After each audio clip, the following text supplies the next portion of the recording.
Hello student, मैं नीरज कुमार स्वागत करता हूं आपका यज्ञ विद्या में। बच्चों, यूपी पुलिस कांस्टेबल 2026 को लेके हम लोग एक बैच शुरू किए हैं और इस कड़ी में मैं बता दूं कि प्रीवियस ईयर क्वेश्चन के बारे में अभी अभी हम लोग पढ़ रहे हैं। अभी हम सबसे पहले 2024 में जो आपका एग्जाम हुआ है, कुल 14 शिफ्ट में एग्जाम हुआ है। 7 दिन में 14 शिफ्ट में एग्जाम हुआ है। सबसे पहले हम लोग जीएस का पेपर देख रहे हैं। इसके बाद बारी बारी से हिंदी, रीजनिंग और मेंटल एबिलिटी सबका क्वेश्चन देखा जाएगा। हमारे जितने पीडीएफ हैं वो टेलीग्राम चैनल पे अवेलेबल है। डिस्क्रिप्शन में लिंक दिया गया है, उसे ज्वाइन करें और वीडियो को बहुत ध्यान से देखते रहें। इसे सब्सक्राइब कर लें जिससे कि सबसे पहले वीडियो आप लोग। चलिए बच्चे, शुरू करते हैं। 18 फरवरी 2024 को सेकेंड शिफ्ट में जो पेपर हुआ है जीएस का, उसके बारे में हम लोग जानते हैं। पहला प्रश्न इसमें था कि the God of small things, ये फेमस है, हिंदी में इसे कहा जाता है मामूली चीजों का देवता। ये एक्चुअली इंग्लिश नाम से ज्यादा फेमस ये बुक है, the God of small things. किस लेखक के द्वारा लिखा गया है? ऑप्शन आपका है अरुंधति राय, सूर्यकांत त्रिपाठी, सलमान रुश्दी और अमीश त्रिपाठी। और इसका जवाब मैं अगले स्लाइड में दूंगा। मैं हमेशा से बताया कि आप लोग मेरे साथ आंसर देते जाइए। इसके लिए आपको कागज पेन पास में रखना होगा। जब मैं क्वेश्चन पूछता हूं तो आप लोग जवाब दीजिए, क्योंकि मैं जवाब अगले स्लाइड में बताता हूं जिससे आप लोगों को जवाब देने का मौका मिल जाए। तो इसका जवाब है the God of small things के लेखक है अरुंधति रॉय। चलिए कुछ फैक्ट जान लें इनके बारे में। अरुंधति राय का उपन्यास the God of small things के लिए 97 में इनको बुकर पुरस्कार मिला था।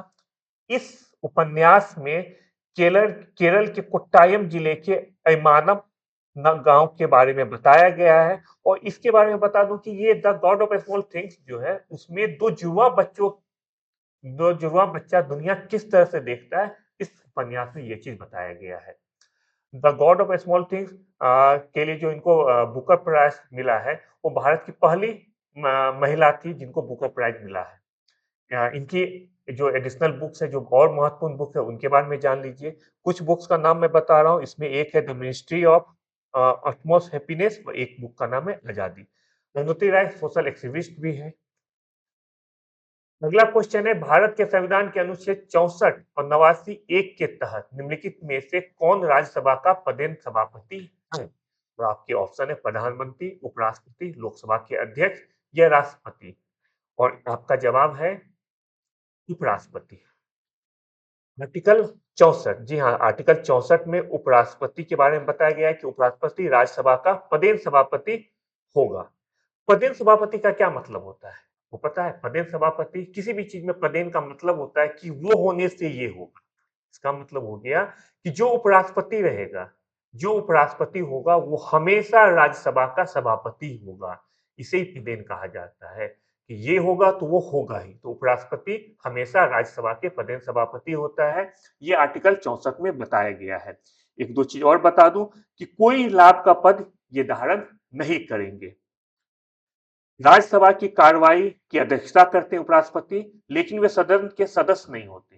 आपको पता है कि राज्यसभा में जो मेंबर रहते हैं वो उनके सदस्य होना जरूरी है, लेकिन जब उपराष्ट्रपति राज्यसभा के सदस्य नहीं होते हैं। सभापति होते हैं लेकिन राज्यसभा के सदस्य नहीं होते हैं।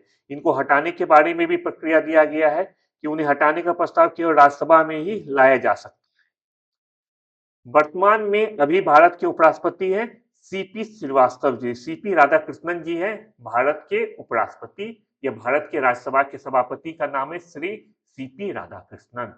इनका वेतन राज्यसभा के सभापति के रूप में मिलता है, ना कि उपराष्ट्रपति पद के रूप में। ये ध्यान दे दो, कभी कभी ये पूछा जा सकता है, क्योंकि ये दो पोस्ट धारण करते हैं, एक राज्यसभा का सभापति और दूसरा उपराष्ट्रपति।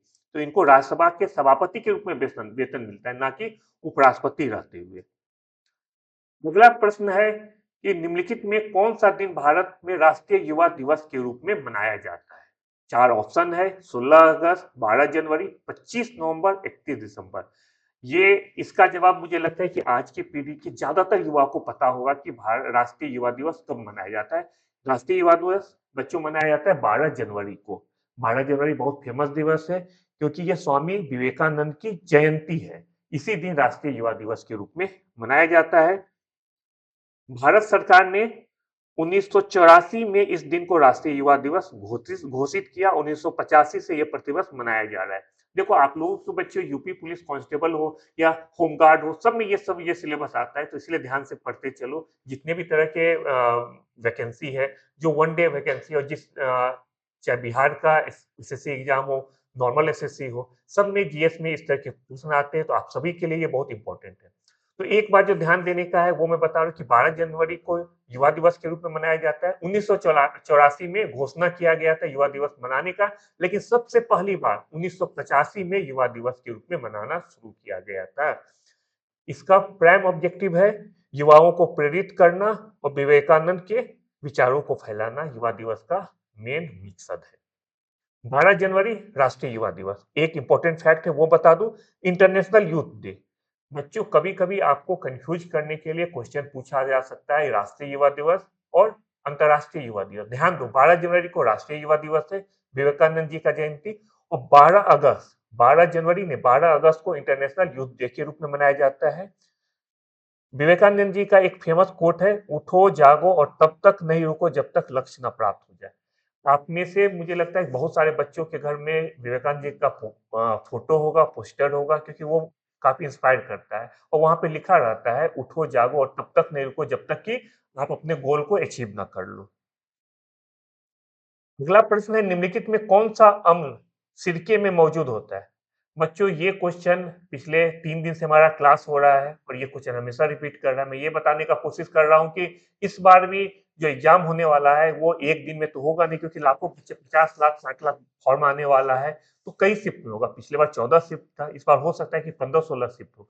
तो अगर जिस बच्चे का शिफ्ट बाद में होता है वो पहले वाले शिफ्ट में जो क्वेश्चन है उसको ध्यान से पढ़ लो, क्योंकि मैं आपको बता रहा हूँ कि लगभग 10 जीएस का, सिर्फ जीएस का मैं बता रहा हूँ, कम से कम 8-9 क्वेश्चन रिपीट कर रहा है, तो जो जिसका एग्जाम बाद में होगा उसके लिए काफी बेनिफिट हो जाता है। क्वेश्चन देखते हैं कि कौन सा अम्ल सिरके में मौजूद होता है। ऑप्शन आपका है एसिटिक अम्ल, लैक्टिक अम्ल, सिट्रिक अम्ल या ऑक्जेलिक अम्ल। तो इसका जवाब है एसिटिक अम्ल। एसिटिक अम्ल जो है वो विनेगर या सिरका जिसे कहता है उसमें मौजूद होता है। इसका केमिकल नाम है CH3COOH। इसे भी ध्यान ले लो। मतलब ये केमिस्ट्री का क्वेश्चन हो सकता है इतना टफ आपसे ना पूछा जाए, क्योंकि जितना मैं गो थ्रू हुआ हूँ आपके सिलेबस से, इतना टफ क्वेश्चन नहीं पूछा जाता है कि विनेगर का रासायनिक सूत्र क्या है, लेकिन एडिशनल इंफॉर्मेशन की अगर आपसे पूछा जाए तो जवाब आपको आना चाहिए। CH3COOH इसे कहा जाता है। इसे एथेनाइक एसिड भी कहा जाता है। ध्यान दो बच्चों, इसे एथेनाइटिक एसिड भी कहा जाता है। एक दो फैक्ट और समझ लो कि लैक्टिक एसिड किसमें होता है? लैक्टिक एसिड खट्टे दूध में लैक्टिक एसिड होता है। नींबू या संतरा में साइट्रिक एसिड होता है। टमाटर और पालक में ऑक्जेलिक एसिड होता है और चींटी की डंक में फॉर्मिक एसिड होता है। पहले भी बताया था, दोबारा आप रिवाइज कर लो यहाँ से। हम्पी नृत्य हम्पी नृत्य उत्सव निम्नलिखित में से किस राज्य का उत्सव है? ऑप्शन आपका है उड़ीसा, महाराष्ट्र, कर्नाटक, गुजरात। हम्पी नृत्य किस राज्य का उत्सव है? ये किस राज्य का नृत्य है? हम लोग जवाब देखते हैं। इसका जवाब है कर्नाटक। जी हाँ, कर्नाटक का हम्पी है। इसके बारे में फैक्ट जान लेते हैं। यह उत्सव हम्पी कर्नाटक में मनाया जाता है, जो विजयनगर साम्राज्य की राजधानी थी। विजयनगर साम्राज्य की राजधानी हम्पी थी। इसे विजय उत्सव के रूप में भी मनाया जाता है। यह आमतौर पर अक्टूबर या नवंबर माह में मनाया जाता है। तुंगभद्रा नदी के तट पर स्मारकों की पृष्ठभूमि में आयोजित किया जाता है। एक फैक्ट, बहुत इंपॉर्टेंट फैक्ट है, उसको बच्चों ध्यान दे दो, जो भी मैं बताने वाला हूं कि अभी जो करंट 50 रुपी का करेंसी है उसके बैक साइड पे हम्पी के पत्थर के रथ है। ध्यान दो, जो 50 रुपए का करेंसी है, कभी क्वेश्चन में पूछा जा सकता है कि किस करेंसी में का हम्पी के पत्थर लगे हुए हैं, 50, 100, 200, इस तरह का क्वेश्चन आ सकता है, तो आपको बताना होगा 50 रुपए के नोट पे। और इस ये यूनेस्को वर्ल्ड हेरिटेज साइट भी हम्पी। अगला क्वेश्चन है कि निम्नलिखित में से किस मंत्रालय के पास जनसंचार के विभिन्न माध्यमों और प्रिंट मीडिया के विनिमय के माध्यम से सरकारी नीतियों, योजनाओं और कार्यक्रमों के बारे में जानकारी प्रसारित करने की जिम्मेदारी है? ये बच्चे सबसे आसान क्वेश्चन है, लेकिन इतना लंबा क्वेश्चन दे दिया गया है कि आपको लगेगा पता नहीं क्वेश्चन का जवाब आएगा कि नहीं आएगा। बहुत बच्चा तो ऐसा भी करता है कि जो क्वेश्चन लंबा होता है पढ़ता ही नहीं कि ये क्वेश्चन बहुत टफ हुआ, लेकिन कितना आसान क्वेश्चन है। ध्यान से देखो, आपको जवाब मिल जाएगा। किस मंत्रालय के पास जनसंचार के विभिन्न माध्यमों और प्रिंट मीडिया के विनियमन के माध्यम से सरकारी नीतियों, योजनाओं और कार्यक्रमों के बारे में जानकारी प्रसारित करने की जिम्मेदारी है? इसका जवाब मुझे लगता है कि आप में से सारे बच्चों को पता होगा। मैं बता देता हूँ, इसका जवाब है सूचना और प्रसारण मंत्रालय। यह मंत्रालय भारत में सूचना प्रसारण, प्रेस और फिल्मों से संबंधित नियमों और कानून के निर्माण, प्रशासन के लिए जिम्मेदार है। 1-2 फैक्ट है, 1-2 फैक्ट आपके स्क्रीन पे, इसे भी आप लोग देख लेना। अगला क्वेश्चन है, राष्ट्रीय विषाणु विज्ञान संस्थान निम्नलिखित में से किस स्थान पे है? ऑप्शन है बेंगलुरु, पुणे, नई दिल्ली, मैसूर। इसका जवाब है पुणे।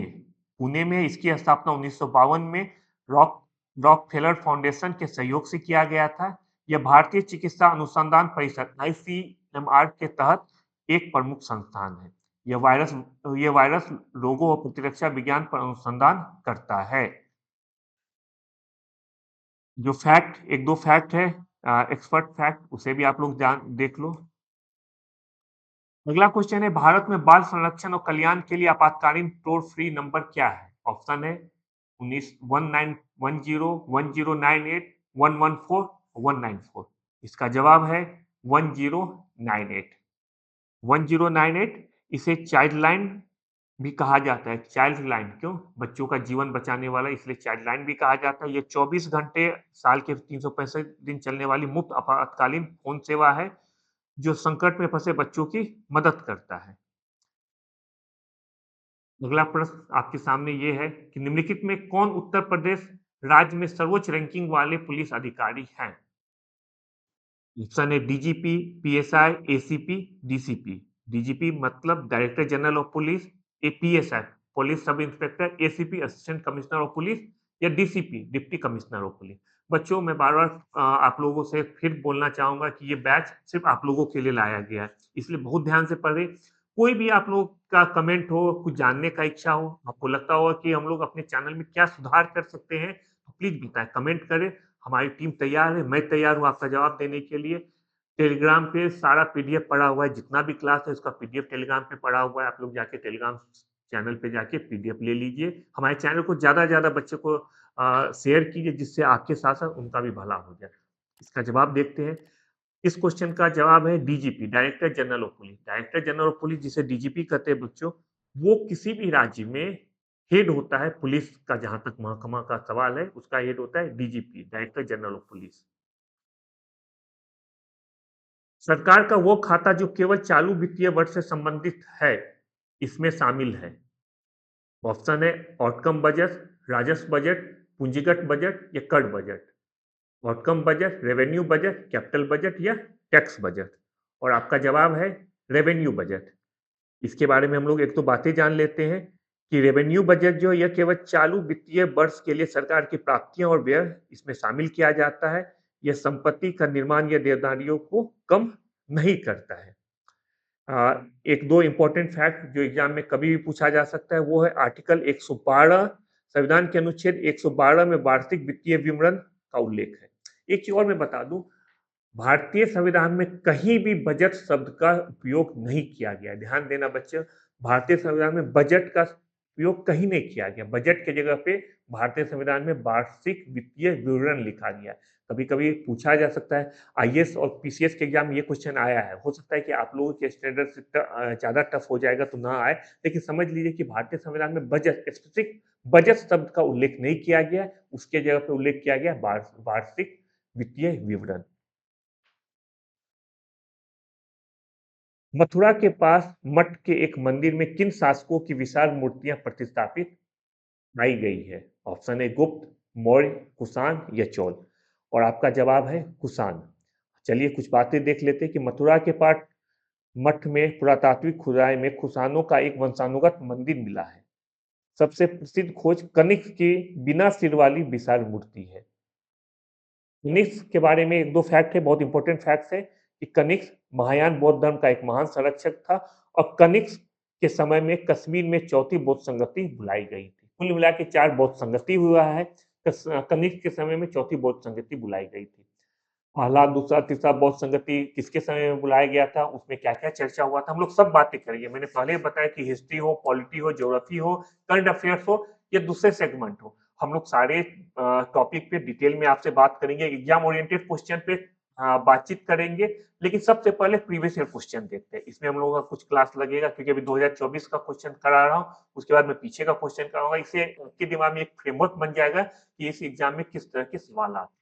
मैं पहले ही बता चुका हूँ कि हिस्ट्री का सिलेबस आईएएस में भी हिस्ट्री रहता है, पीसीएस में भी हिस्ट्री रहता है और आप लोग को भी हिस्ट्री पढ़ना है। तो लेकिन सवाल किस तरह करेगा ये जानने के लिए प्रीवियस ईयर क्वेश्चन देखना बहुत जरूरी है।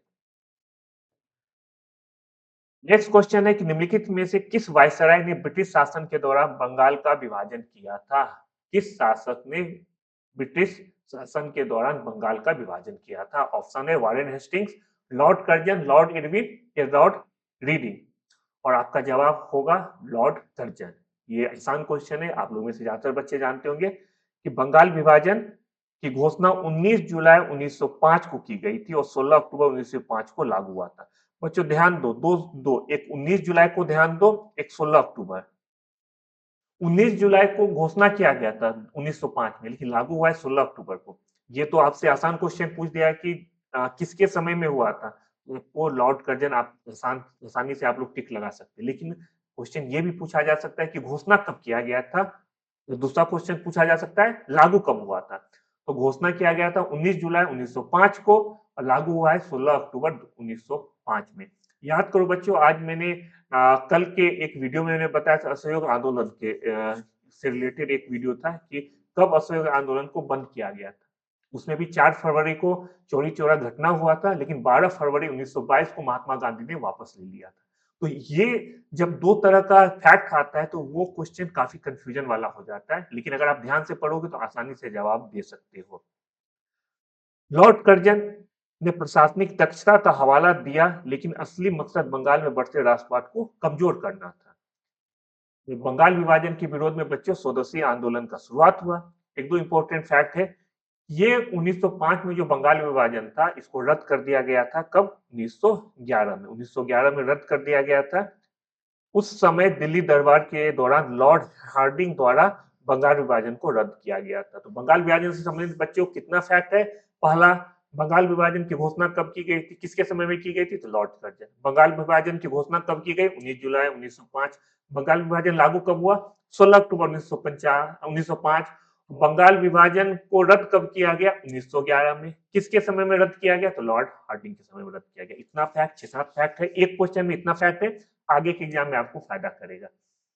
अगला क्वेश्चन है व्यावसायिक उपयोग के लिए सब्जियों, फलों और फल उगाना निम्नलिखित में से किस नाम से जाना जाता है? मेनली ये फल से संबंधित है।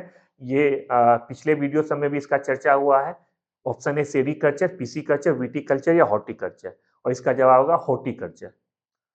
हॉर्टिकल्चर जिसे हिंदी में बागवानी कहते हैं, कृषि की वो शाखा है जो जो फल, सब्जियों और फूल उगाने की कला और विज्ञान से संबंधित है। इसके साथ साथ सेरीकल्चर, ये रेशम उत्पादन से संबंधित है। पीसी कल्चर मछली पालन से संबंधित है और विटीकल्चर अंगूर की खेती से संबंधित है।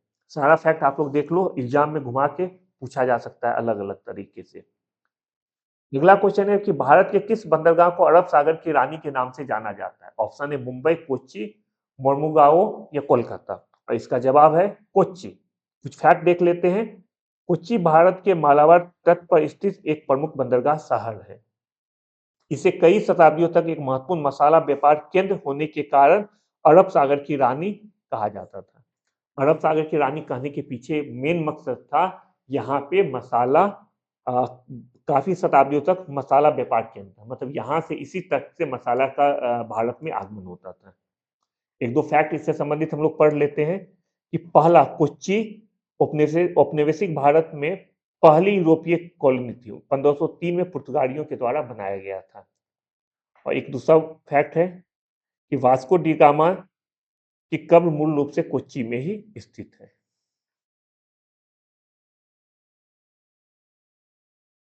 वर्ष 1911 में भारत में जनगणना कार्य कितने चरणों में किया गया था? ऑप्शन है 1, 2, 3 या 4। और जवाब आपका होगा 2 चरण में हुआ था। 1911 में 2 चरण में किया गया था।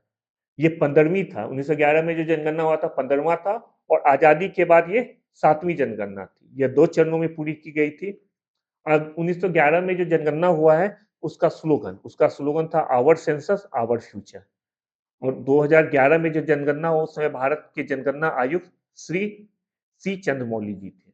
ये फैक्ट है 1911 के जनगणना से संबंधित। मैं पिछले वीडियो में बोला हूँ, फिर बोल रहा हूँ, 2021 में अभी तक जनगणना हुई नहीं है, इसलिए इस बार भी जो 2026 में आपका पेपर है, उसमें 2011 से संबंधित क्वेश्चन आने का संभावना बहुत ज्यादा है। जनगणना से क्वेश्चन आएगा ही, एक बार जनगणना से संबंधित जरूर पढ़ लो, खासकर यूपी के जनगणना से संबंधित। यूपी में सेक्स रेशियो क्या है, यूपी में पॉवर्टी का क्या रेशियो है, यूपी में किस जिले का डेंसिटी कितना है, किसका कम है, ये सब जरूर आप पढ़ के जाना।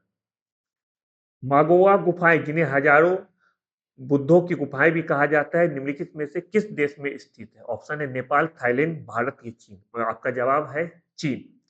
इसके बारे में कुछ फैक्ट जान लो कि मोगाओ गुफा चीन के गांसू प्रांत में डुनडुहाव के पास स्थित है। ये प्राचीन रेशम मार्ग पर स्थित है और 492 मंदिरों की एक प्रणाली है। यूनेस्को में ये भी शामिल है। 1987 में यूनेस्को विश्व धरोहर स्थल के रूप में इसे घोषित किया गया था। उत्तर प्रदेश में कुंभ मेला का उत्सव किन नदियों के संगम पर मनाया जाता है? ये क्वेश्चन आप लोगों में से सारे बच्चों को पता होगा कि कुंभ जो यूपी में होता है, यूपी के इलाहाबाद में, वो किन नदियों के संगम पे होता है? ऑप्शन है गंगा, यमुना और पौराणिक सरस्वती, कावेरी, सरयू और पौराणिक सरस्वती, नर्मदा और ब्रह्मपुत्र, तापी और नर्मदा। मुझे लगता है कि 100% बच्चे इसका जवाब सही देंगे। इसका जवाब है गंगा, यमुना और पौराणिक सरस्वती। ये पौराणिक सरस्वती का क्या मतलब है? पौराणिक सरस्वती का मतलब ये है बच्चे कि इलाहाबाद, जिसे आप प्रयागराज कहा जाता है, वहाँ पे गंगा यमुना तो आपको अभी दिखेगा, लेकिन सरस्वती की नदी के बारे में कहा जाता है कि वहाँ पे पहले बहती थी, अभी आपको वास्तविक रूप में सरस्वती दिखाई नहीं देगी। इसीलिए इसे पौराणिक सरस्वती नदी कहा जाता है। गंगा, यमुना, पौराणिक सरस्वती के संगम पे प्रयागराज में कुंभ मेला प्रत्येक 12 साल के बाद आयोजित किया जाता है। एक इम्पोर्टेंट फैक्ट है बच्चों, वो है 2017 में कुंभ मेले को मानवता की अमूर्त सांस्कृतिक विरासत के रूप में मान्यता दिया गया, यूनेस्को द्वारा मान्यता दिया गया है। एक माघ मेला भी होता है। माघ मेला हर साल संगम पे होता है। अभी भी आप देखोगे तो न्यूज आता है कि प्रयागराज में माघ मेला में ये हुआ है। ये 1 महीना होता है ठंडे के समय में। खासकर माघ हिंदी कैलेंडर के अनुसार एक महीना है, उसमें ये मेला प्रयागराज में आयोजित होता है, जिसमें श्रद्धालु जाके डुबकी लगाते हैं। अगला क्वेश्चन है, उत्तर प्रदेश वित्तीय निगम निम्नलिखित में से किसके विकास के लिए वित्तीय सहायता प्रदान करने में महत्वपूर्ण भूमिका निभाता है? कृषि, स्वास्थ्य, शिक्षा या उद्योग? और जवाब आपका है उद्योग। इसके संबंधित कुछ बात देख लो कि इसकी स्थापना राज्य वित्तीय निगम अधिनियम 1951 के साथ 1954 में किया गया था। इसका मुख्य रूप से ये राज्य में लघु और मध्यम स्तर के उद्योगों को वित्तीय सहायता प्रदान करता है। इसका उद्देश्य क्या है?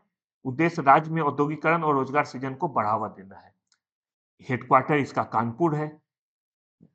इंपॉर्टेंट इसीलिए हो जाता है कि मैक्सिमम आप देखो कि मैक्सिमम जगह का हेडक्वार्टर उस राज्य की राजधानी होती है, लेकिन यूपीएफसी का मुख्यालय कानपुर में है, इसलिए उत्तर प्रदेश की औद्योगिक राजधानी कानपुर को कहा जाता है।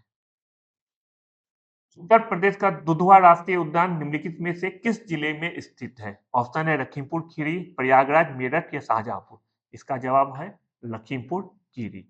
दुधवा राष्ट्रीय उद्यान उधमपुर के लखीमपुर खीरी जिले में भारत नेपाल सीमा के पास स्थित है। दो फैक्ट देख लो बच्चों, 1977 में राष्ट्रीय उद्यान घोषित किया गया। दुधवा को 1977 में राष्ट्रीय उद्यान घोषित किया गया और 1987-88 में प्रोजेक्ट टाइगर का हिस्सा बना। प्रोजेक्ट टाइगर का हिस्सा बना 87-88 में और राष्ट्रीय उद्यान के रूप में 1977 में इसे घोषित किया गया। दुधवा में मुख्य रूप से बारहसिंगा और एक सींग वाले गैंडे के लिए यह प्रसिद्ध है। अगला क्वेश्चन है, 2006 में संयुक्त राष्ट्र मानवाधिकार आयोग का नामकरण बदल दिया गया और इसका नाम बदलकर निम्नलिखित में से क्या किया गया? ऑप्शन है human right council, humanitarian council, human right commission, humanitarian commission. और आपका जवाब है ह्यूमन राइट काउंसिल। इसके बारे में हम लोग फैक्ट देख लेते हैं। संयुक्त राष्ट्र मानवाधिकार आयोग को 2006 में संयुक्त राष्ट्र मानवाधिकार परिषद द्वारा प्रतिस्थापित कर दिया गया। इसका उद्देश्य मानवाधिकार के संरक्षण को अधिक प्रभावी बनाना है। मुख्यालय जान लो, कोई भी इंपॉर्टेंट ऑर्गेनाइजेशन है, आप लोग के एग्जाम में हमेशा पूछा जाता है, एक सेक्शन भी है ऑर्गेनाइजेशन और उसका हेडक्वार्टर। तो इसका हेडक्वार्टर मुख्यालय जिनेवा में है, इसे ध्यान दो, इसका मुख्यालय जिनेवा स्विट्जरलैंड में है। इससे रिलेटेड एक फैक्ट देख लो कि इसमें टोटल मेंबर अभी 47 कंट्री इसके सदस्य देश है।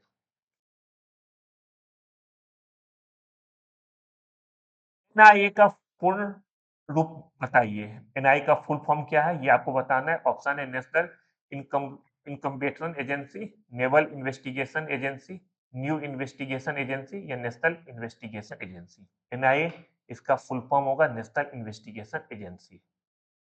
एनआईए एक्ट 2008 के तहत इसका गठन किया गया है और ये 2008 में आपको याद होगा मुंबई आतंकी हमलों के बाद ये केंद्रीय आतंकवाद विरोधी कानून एजेंसी के रूप में इसका स्थापना किया गया था। ये भारत की संप्रभुता और सुरक्षा को प्रभावित करने वाले अपराधियों की जांच करता है।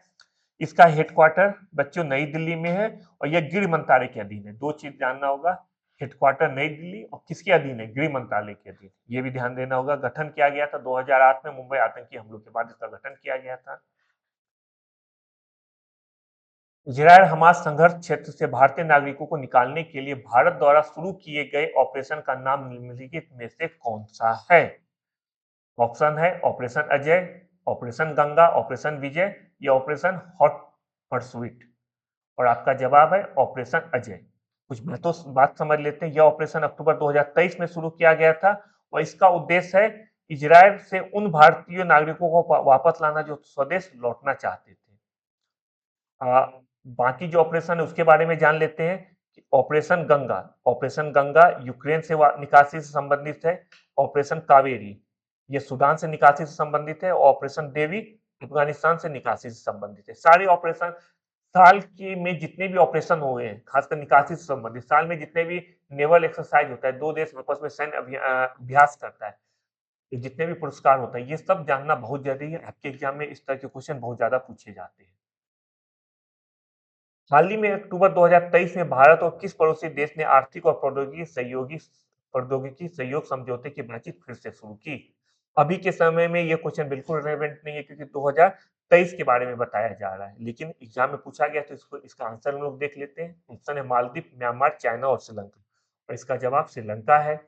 2018 से रुकी हुई बातचीत अक्टूबर 2023 में शुरू किया गया था। कोलंबो में 12वें दौर की वार्ता के साथ शुरू हुआ था। इसका उद्देश्य दोनों देशों के बीच व्यापार और निवेश को बढ़ावा देना है। ये क्वेश्चन बच्चों इसको बिल्कुल नेग्लेक्ट कर देना, ये क्वेश्चन कभी नहीं आएगा, इसलिए न इसे रिवाइज करने की जरूरत है, न देखने की जरूरत है। बस आप लोग आंसर देख लो। भारत श्रीलंका का सबसे बड़ा व्यापारिक भागीदार है, ये ध्यान देने की जरूरत है। भारत का व्यापारिक भागीदार श्रीलंका सबसे बड़ा नहीं है, श्रीलंका का सबसे बड़ा व्यापारिक भागीदार भारत है। दोनों में अंतर है, ध्यान दो। भारत का सबसे बड़ा व्यापारिक भागीदार अमेरिका है, लेकिन श्रीलंका का सबसे बड़ा ट्रेड पार्टनर इंडिया है। ये चीज आपको ध्यान देने की है। हाल ही में प्रधानमंत्री ने डैश लक्षद्वीप द्वीप समूह सम्मेलन ऑप्टिकल फाइबर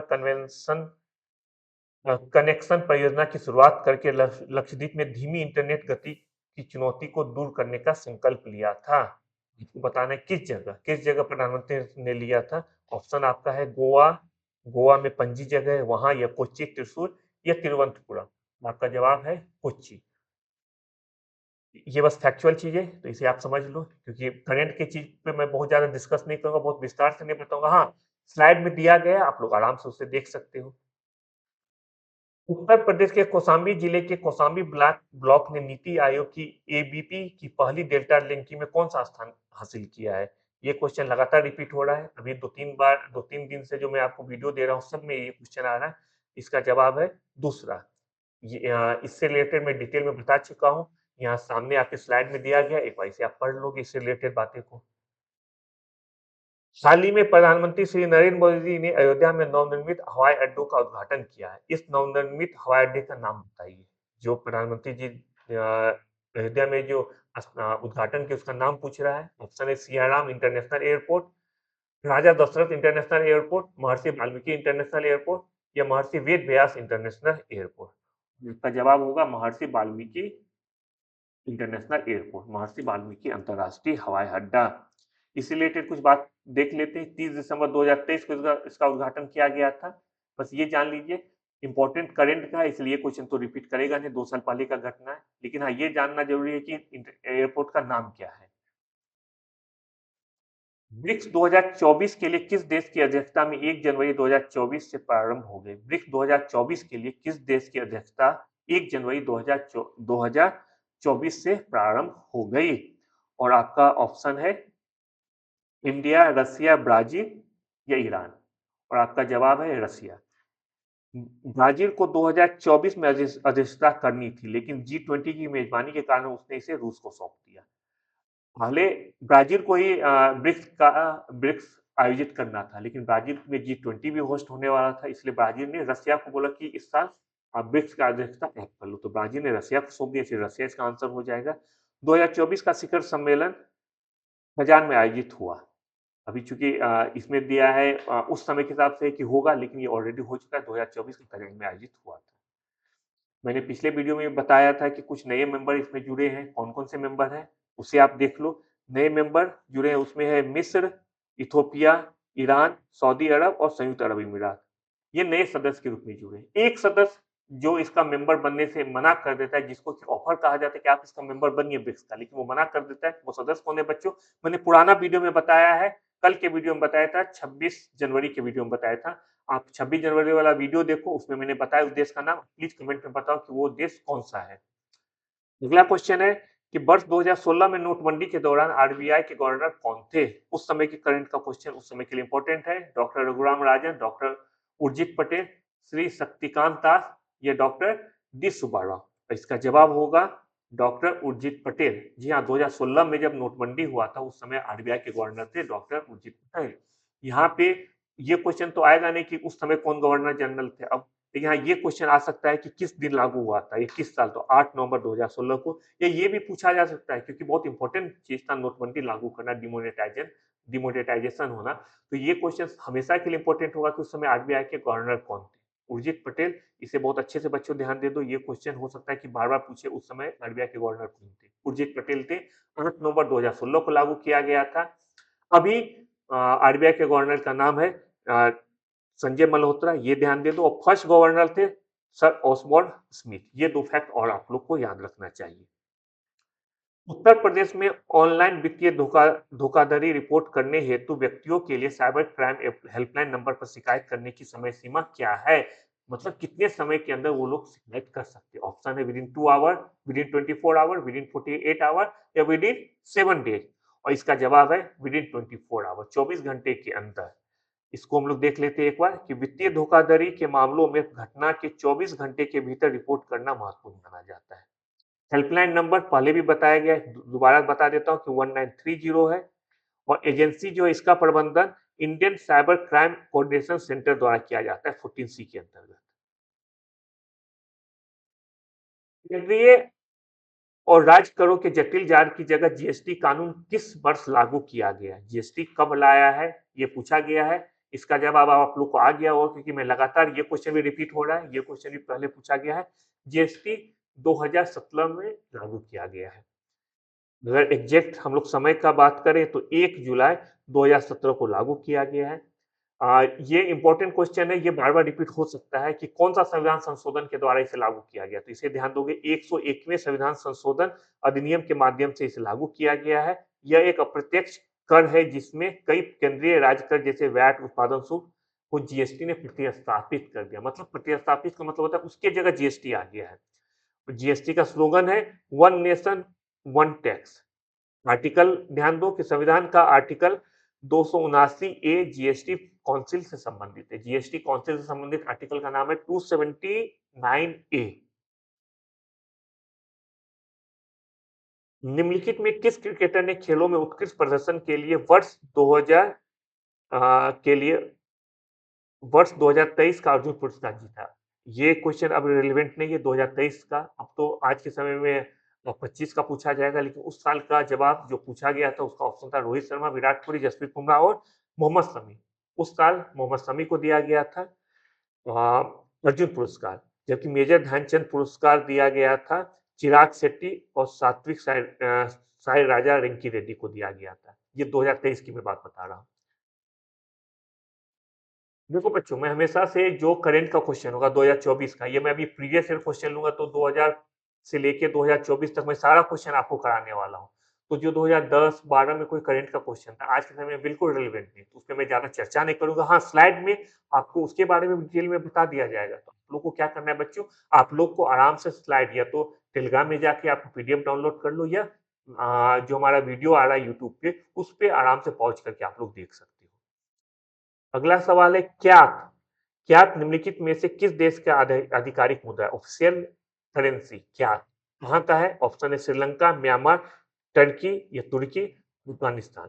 अब क्यात म्यांमार का है। ये आप लोग को हमेशा पूछा जाता है, मुद्रा, कैपिटल ये सब के सिलेबस में है और आप अगर देखोगे इस पे क्वेश्चन आता है। बच्चों जो भी मैं पढ़ा रहा हूँ ध्यान से देखो, आपको ये समझने में आसानी होगा कि किस एरिया से कितना क्वेश्चन पूछा जाता है। क्या म्यांमार का मुद्रा है और राजधानी ये है म्यांमार क्या नेपिडा। दोनों चीज आप लोग देख लो, नेपिडा है राजधानी म्यांमार का और मुद्रा का नाम है क्या। श्रीलंका, बाकी देशों के मुद्रा के बारे में हम लोग जान लेते हैं। श्रीलंका की मुद्रा का नाम है श्रीलंकाई रुपया। तुर्की के मुद्रा का नाम है लीरा। अफगानिस्तान की मुद्रा का नाम है अफगानी।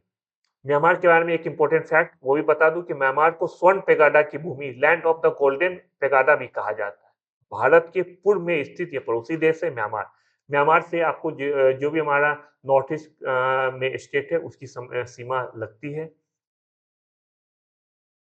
भारत में राष्ट्रीय बालिका दिवस किस तारीख को मनाया जाता है? ये हमारा अगला सवाल है। ऑप्शन आपका है 24 जनवरी, 5 अप्रैल, 13 जुलाई या 14 सितंबर। बालिका दिवस, राष्ट्रीय बालिका दिवस कब मनाया जाता है? और आपका जवाब हुआ 24 जनवरी को राष्ट्रीय बालिका दिवस के रूप में मनाया जाता है। एक इंपॉर्टेंट चीज आपको ध्यान रखना होगा कि शुरू हुआ है 2008। 2008 में शुरू किया गया। इसका उद्देश्य था कि बालिकाओं के अधिकारों और उनके सामने आने वाली असमानताओं के बारे में जागरूकता पैदा करना। नाम से ही स्पष्ट है, राष्ट्रीय बालिका दिवस 24 जनवरी मतलब बालिका से संबंधित उनको किस तरह से मोटिवेट किया जाए, किस तरह से उनका उत्थान हो, समानता को किस तरह से दूर किया जाए, इसको ध्यान में रख के 2008 में शुरू किया गया था 24 जनवरी को राष्ट्रीय बालिका दिवस मनाना। एक इंपॉर्टेंट फैक्ट देख लो, अभी क्वेश्चन था राष्ट्रीय बालिका दिवस मतलब नेशनल गर्ल्स डे। अब है इंटरनेशनल गर्ल्स डे, अंतर्राष्ट्रीय बालिका दिवस। अंतर्राष्ट्रीय बालिका दिवस 11 अक्टूबर को मनाए जाते हैं। ध्यान दो बच्चों, जब भी क्वेश्चन होगा इस तरह का राष्ट्रीय और अंतर्राष्ट्रीय दोनों आपको जानना जरूरी है। राष्ट्रीय बालिका दिवस 24 जनवरी, अंतर्राष्ट्रीय बालिका दिवस 11 अक्टूबर और 24 जनवरी को यूपी डे के रूप में मनाया जाता है। क्योंकि 24 जनवरी ऑप्शन में दिया गया है इसलिए उसके बारे में मैं बता दिया हूँ। तो यहाँ पे जो चीज ज्यादा इंपॉर्टेंट है 11 अक्टूबर अंतर्राष्ट्रीय बालिका दिवस। हिंदी भाषा की सबसे लोकप्रिय रचनाओं में से एक मधुशाला के लेखक कौन है? ये आपका सवाल है कि मधुशाला के लेखक कौन है? ऑप्शन है मैथिली शरण गुप्त, माखनलाल चतुर्वेदी, सूर्यकांत त्रिपाठी निराला और या हरिवंश राय बच्चन। मुझे लगता है कि ये इस क्वेश्चन का सवाल जवाब भी आप में से ज्यादातर बच्चों को आता होगा। इसका जवाब है डी, हरिवंश राय बच्चन। हरिवंश राय बच्चन ने 1935 में ये पुस्तक लिखा था जिसका नाम था मधुशाला। और हरिवंश राय बच्चन की अन्य प्रसिद्ध रचनाओं में मधुबाला भी है, मधु कलश भी है, अग्निपथ भी है। एक चीज और मैं बता दूं कि हरिवंश राय बच्चन का जितना कृति है, ज्यादातर किसी कृति जो है मधु से शुरू होता है, जैसे मधुशाला, मधुबाला, मधु कलश और भी अलग अलग नाम है। एक बहुत इंपॉर्टेंट है जो हरिवंश राय बच्चन से संबंधित भी है और सरस्वती सम्मान से संबंधित है, वो ये है कि हरिवंश राय बच्चन को सरस्वती सम्मान मिला है, ये तो फैक्ट है, लेकिन सबसे पहला सरस्वती सम्मान जो किसी को भी दिया गया उस पर्सन का नाम है हरिवंश राय बच्चन। जी हाँ, हरिवंश राय बच्चन को उनकी आत्मकथा 10 द्वार से सोपान तक के लिए 1991 का पहला सरस्वती सम्मान दिया गया था। ये बहुत इंपॉर्टेंट फैक्ट है।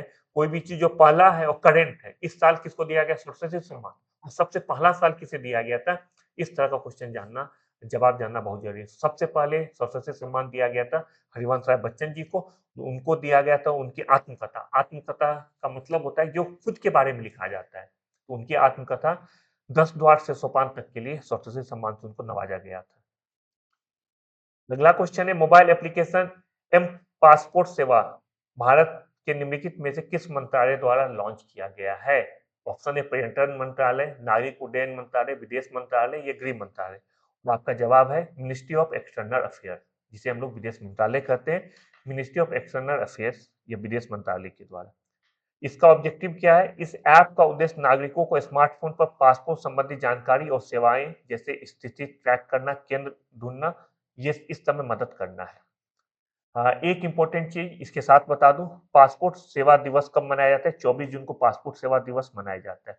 वर्तमान में फॉरेन मिनिस्टर हमारे हैं डॉक्टर एस जयशंकर। बच्चों, आपके सिलेबस में डेट स्पेसिफिक लिखा गया है डेट। तो डेट से संबंधित क्वेश्चन हर साल आता है, इसलिए जितना ज़्यादा होता है, हर स्लाइड में कोई भी क्वेश्चन होता है, उससे रिलेटेड अगर कोई इम्पोर्टेंट डे है, वो मैं ज़रूर बता देता हूँ। तो पासपोर्ट सेवा दिवस 24 जून को मनाया जाता है। चंद्रयान 3 के रोवर का नाम क्या है? 3 के रोवर का नाम क्या है? ऑप्शन है विक्रम, प्रज्ञान, देवम या विज्ञान। और रोवर का नाम है प्रज्ञान। ध्यान दो, मुझसे रोवर पूछा जा रहा है, कभी लैंडर भी पूछा जा सकता है। जैसे मुझे जितना याद आ रहा है कि 17 तारीख को जो पेपर हुआ था फर्स्ट शिफ्ट या सेकंड शिफ्ट या 18 को फर्स्ट शिफ्ट में, उसमें लैंडर का नाम पूछा गया था कि लैंडर का क्या नाम था? तो लैंडर का नाम है विक्रम, लेकिन रोवर का नाम है प्रज्ञान। ये दोनों क्या होता है? रोवर का नाम प्रज्ञान है, यह एक 6 पहियों वाला रोबोटिक वाहन होता है जो चंद्रमा की सतह पर चला था। उसे रोवर कहते हैं, उसका नाम है प्रज्ञान। और लैंडर का नाम है विक्रम। लैंडर का नाम भारतीय अंतरिक्ष कार्यक्रम के जनक विक्रम साराभाई के नाम पे रखा गया था। 1-2 फैक्ट और देख लें कि 23 अगस्त 2023 को अंतरिक्ष दिवस के रूप में मनाया जाता है। क्यों? क्योंकि उस दिन सबसे पहले लैंड किया गया था, इसलिए 23 अगस्त 2023 को मनाया जाता है। और लैंडिंग साइट जहाँ पे लैंड हुआ था उसका नाम हम लोग दिए हैं शिव शक्ति पॉइंट। याद करो बच्चों, शिव शक्ति पॉइंट के नाम से जाना जाता है जहाँ पे लैंड किया गया था चंद्रयान। हाल ही में प्रधानमंत्री ने उत्तर प्रदेश में निम्नलिखित में से किस स्थान पर सर्ववेद महामंदिर का उद्घाटन किए हैं?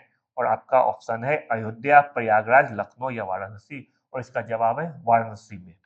बस ये ऑप्शन ये फैक्ट आप याद कर लो, बाकी कुछ-कुछ डिटेल जो है इस स्लाइड पे दिया गया है, उसे एक बार आप देख लेना।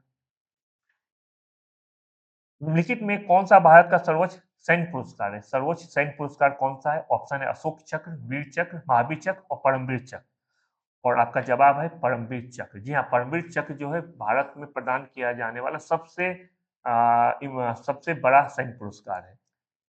युद्ध काल में वीरता के लिए दिया जाने वाला सर्वोच्च सैन्य सम्मान है। ये दुश्मन की उपस्थिति में सबसे विशिष्ट बहादुरी के लिए दिया जाता है। अगर हम लोग हायरार्की की बात करें, सबसे पहले आता है परमवीर चक्र। परमवीर चक्र इसको नंबर 1 कर देते हैं, उसके बाद आता है महावीर चक्र नंबर 2 और फिर आता है वीर चक्र। ये हायरार्की है। पहले परमवीर चक्र सबसे ऊपर, फिर महावीर चक्र, उसके बाद तीसरा है वीर चक्र। पहला परमवीर चक्र किसे मिला, ये एक बार जान लो। तो मेजर सोमनाथ शर्मा को पहला परमवीर चक्र मिला था 1957 में। और शांति काल में जो सर्वोच्च सम्मान है, वो है अशोक चक्र।